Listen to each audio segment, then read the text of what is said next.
What's up, everybody? It has been a long time since I've done a Q&A video on my channel, so I decided to give this another try here, and I'm just answering a couple questions. I don't want this video to be super long, and I actually put up a community post, letting people know they could ask me a question there. But if I don't address yours, please don't feel bad about that. Like I said, I want to keep the video kind of short, and I asked people to give me just one question, or try to keep it to one question. I think there were maybe 2 or 3 people that gave me a list, and I'm not addressing like a list from any one individual. I wanted to try to keep this simple. And yeah, it's enough about that. Let's go ahead and jump right into the first question here. And this question comes from ATAT Pilot. He asks, why did you start collecting? And it's been a while since I've addressed this on the channel. I'm sure I've had plenty of new subscribers since the last time I addressed this, so I will address this quickly. So in 2012, I started having anxiety attacks. I was dealing with a lot in my personal life and professional life as well. It was just a lot on me at the time, and I may have actually had issues with anxiety before then, but I just didn't know exactly what it was. But it became very clear that I was having anxiety attacks in 2012, and it took a couple of years of trying to figure out exactly what was going on with me. There were medical tests and everything, and with medications as well. I went through a couple of different ones until I found something that worked for me. And I especially had to adjust after 2015. I had some really bad anxiety, and it actually put me out of work for a while. And yeah, it was just a big adjustment. And I feel like anxiety is one of those things that once you're dealing with it, you probably always will deal with it to an extent, but you learn to handle it a lot better. And that's pretty much where I am right now. I've learned to handle it a lot better than I used to. So but yeah, within dealing with that anxiety, especially once it put me out of work for a while, I was like, I've got to do something. And I know part of the issue was that something that really wasn't making it any better was that I was kind of shutting myself off from people. So I wanted to do something that would help me connect with other people, maybe get to know some new individuals and just express myself. And I was seeing a lot of Funko Pops at stores, especially when I would go to GameStop. So I got interested in Pops, and I started going to YouTube to learn about them, and I checked out channels like Nerd Therapy and Fact Toner. He doesn't actually make videos anymore, but I was checking out his channel and some other channels as well. And yeah, I got interested in Pops, and I started up my channel, started getting to know people, and I think collecting actually has helped a lot, dealing with anxiety. Like I said, I think if you're dealing with it, you definitely do not want to shut yourself off from people. You still need to almost force yourself to be social and give yourself something to do, to take up your extra time, so you're not just sitting around worrying. So yeah, again, like I said, collecting I think has been very therapeutic for me personally. The next question here comes from Zeke the Wise. He says, do you like Funko's lottery system when it comes to cons, and what are your feelings about Funko's random drops? Now, it's kind of 2 questions here, but I think they are pretty much related, because we're talking about, what's going to make collectors happy when it comes down to it. As far as Funko's lottery for cons is concerned, I think it keeps things fair. It seems like it is random. I think it works. For people that do win the lottery, it's a very easy shopping experience. I did win one time myself for the fall convention, New York Comic Con convention. I won for that, and yeah, it was a great shopping experience. It was really smooth going.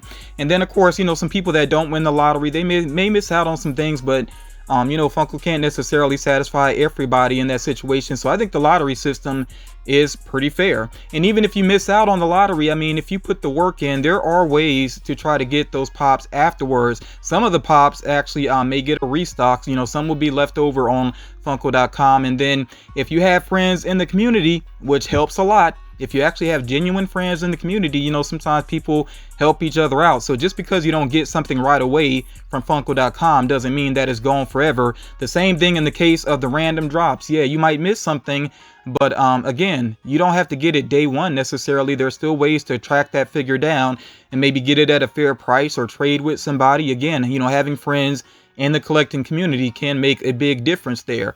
So I think that the Funko lottery system is fair. I think random drops are fair as well, although it is nice to get a heads up sometimes, especially if it's going to be a couple of figures together. Then I think a heads up is nice. Of course, that gives people a chance to think about whether or not they can afford multiple pops, if there's multiple pops releasing that they're interested in. So I hope Funko continues to do sort of a mix, basically. I don't think there's anything that's going to make everybody happy, though. Let's be clear about that. I don't think anything is going to make every single person happy. I actually did a community post about that, and it was a voting poll, and I think that voting poll made it clear there's no way to make every single person happy. Somebody's always going to complain when they miss out, and there's always going to be those individuals as well that every time they miss out on something, they're going to say, oh, it's because of bots, or oh, it's because of flippers.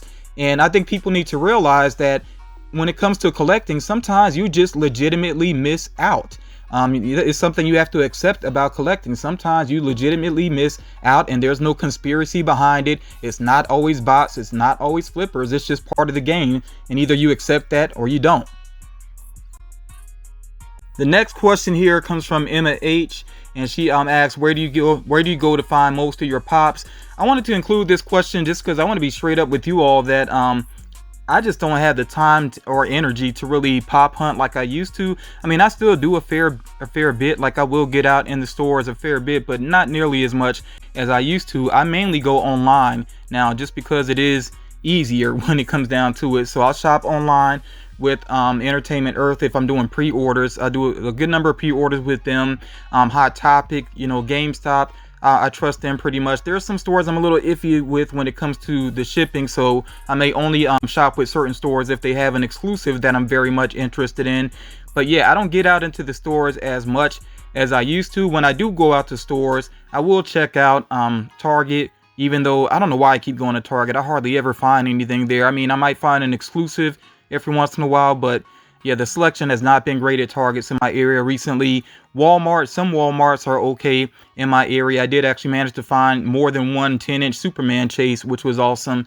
And as far as other stores, GameStop is, I mean, I don't find a lot there. In the local comic book shops, they do have a good selection sometimes. But when it comes down to it, for me, shopping online is just a lot easier. And like I said, I just don't have the time and energy to get out as much as I used to. And I kind of feel like, other people are doing that more so now too, going online with their pop hunting. Next up here, Lady Draco 87, she asks, what's one thing you don't like about collecting in general? And I would say that the main thing right now, because it's big on my mind, is space, dealing with the space, because I've been collecting now for about 5 or really over 5 years at this point, and space is definitely becoming an issue. So yeah, that is a big challenge that I'm not necessarily enjoying right now.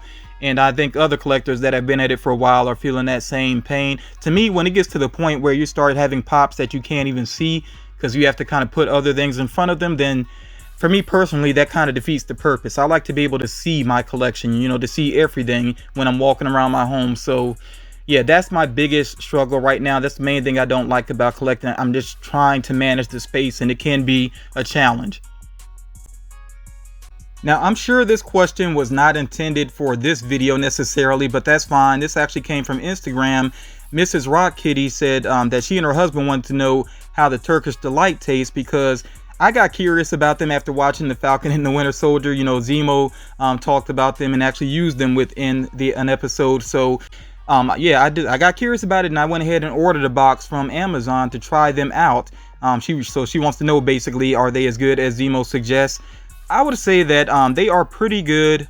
Not like life altering or anything. They're just pretty good. They're almost like a high class gummy, basically, and they have powdered sugar on them, which kind of surprised me. I didn't realize that until I actually opened up the box that I ordered. So I think they're worth trying especially if you're cool with gummy type candy. They're worth checking out. They're like I say, they're like gummies, but not exactly like the gummies that we're used to here in America. So yeah, I would say give them a try. They're also sweet, but not like overly sweet. So oh, something else I definitely do need to address though. There are different boxes that you can get, and like I said, I ordered mine. So I ordered a box from Amazon, but then I realized that there is this other box here that has a rose flavor in it, and it's literally like biting into a flower, like biting into a rose, very perfume type of scent. That's the way it was described to me, because I wanted to get it for coworkers, and I didn't realize that I accidentally ordered them with the rose flavor in there, and that's the way that they described it. They said it's not pleasant. So I actually am rectifying that, though. I did order some more boxes of the assorted fruit flavors, and that's the one that you really want to try, just the one with just fruit flavors, no rose. You know, so if you see that rose, I would say stay away from that unless that's something you already know that you are into. But yeah, the one with the just the assorted fruit flavors, definitely check that one out. I think you will enjoy that. Next up here from Sir Poyos, he says, if Funko wasn't around as a company, do you think you would still be collecting? And if yes, what do you think you would be collecting, or what company would you like to collect from?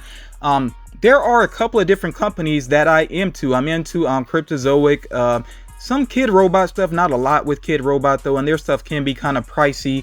And of course DC Collectibles, even though that's like, you know, has gone under at this point, still though they have some figures out there, especially on the second market, that I may still go for, and statues, you know, of course.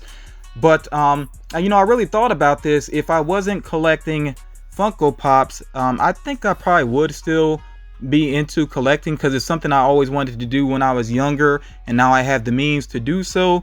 But if you know, if I couldn't collect Funko Pops, I think I probably would mainly focus on Marvel Legends and DC Multiverse. And the reason why is because they just have so many characters that I like, you know. And even with Funko Pops right now, I'm mostly collecting DC and Marvel, and there's some other things I'm into as well, but it is mostly DC and Marvel with my collection. So yeah, I think I would go with these lines in particular. And you know, I still would have a variety though. I would still get some statues and some other types of figures as well, but I think these would be my main focus if Funko wasn't. Next up here from Completely Corey, a fellow YouTuber, he says, do you think you will ever get to the point where you don't want to collect, and if so, when do you think that would happen? Now, I can't predict, you know, when I would get out of collecting or if that's going to happen, but I will acknowledge that it is a possibility. I have had you know, some hobbies in the past that I kind of let go of because I just wasn't into them anymore. So because that has happened in the past, I think absolutely it is a possibility for that to happen again. I just don't know when or if that would happen. I will say this though, one of the hobbies that I've had in the past, and I really don't do it too much now, is writing, especially writing poetry, but writing novels as well here and there. So if I ever decided that I really want to get back into writing, like deeply into writing, especially writing novels, then I probably would push collecting to the side, because I think it would be pretty difficult to take writing seriously and yet still try to do collecting along with, you know, running a YouTube channel. I just don't see doing all of that at once. So yeah, if I ever get serious about writing again, then I think collecting might end up getting pushed to the side. But again, I don't know when or if that would happen. Now, I do want to thank everybody that took the time to share a question, and because you know, I do appreciate that, I decided that I would do a giveaway here, a quick drawing based on the names of people that did provide questions. Now, like I said, people that kind of ignored what I asked for and gave me like a long list of questions, I'm not going to focus on them, because I do believe in people, you know, being respectful and following what is asked, you know. But and that's not me being arrogant. I know some people would take it that way, but I'm just saying I only had so much time in the day, you all. So, you know, people giving a long list of questions, I don't think they're really considering other people that ask questions, you know, and that's the main reason I wanted just one from each individual. You know, I wanted to try to get to a couple of these. And like I said, the ones I did not answer, I may come to them later on if I decide to do another Q&A video. But yeah, for the people that, you know, commented correctly, I did want to go ahead and put your names into a drawing, and you see the results here. And I definitely want to give big congratulations to AT Pilot for winning this drawing. I do want you to reach out to me. You can email me, fmfunkonews@gmail.com. Reach out to me. I'll make sure I confirm that it's you I'm speaking to, and then I'm going to show you a basically a selection of pops that you can choose from. You know, we'll find out exactly what I can send your way. I'm going to let you choose 2 pops, and I then will send those your way.